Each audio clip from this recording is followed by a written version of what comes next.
Deməli dostlar, TikTokda paylaşılan bu elanlar var. Avtokredit, maşınının nömrəsi də qalır üstündə, filan pul götürürsən, gələn aydan ödəyirsən, nə edirsən. O gələn aydan ödəyirsən özü də bir fırıldaqdır. İstənilən yerdən onsuz da götürəndə gələn aydan ödəyirsən.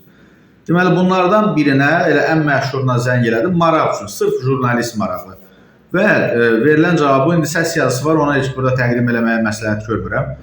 10.000 pul götürürsənsə, bir il ərzində 14.000 qaytarırsan. Onsuz da Azərbaycanda banklar soyğunçuluqla məşğuldur da. Yəni bunu siz daha betərini eləyirsiniz axı. 10.000-ə bir il ərzində 14.000 bilirsiniz nə deməkdir? 40%. 6 ay ərzində qaytarsan həmin pulu 13.000 qaytarmalısan.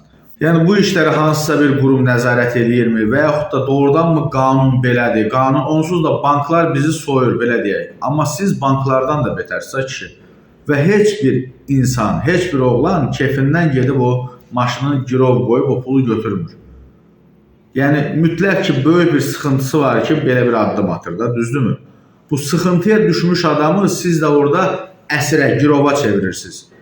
10.000-in üzərinə 14.000, nə bilim, təsəvvür edin də 5.000-in üzərinə 2.000 gəlir, 10.000-in üzərinə 14.000, 20.000-in üzərinə, nə bilim, 8.000 pul gəlir. Bu zarafat rəqəm deyil. Sizə bilmirəm, bir nəzarət eləyən varmı, yoxsa yoxdur. Ölkədə problem onsuz da kifayət qədərdir.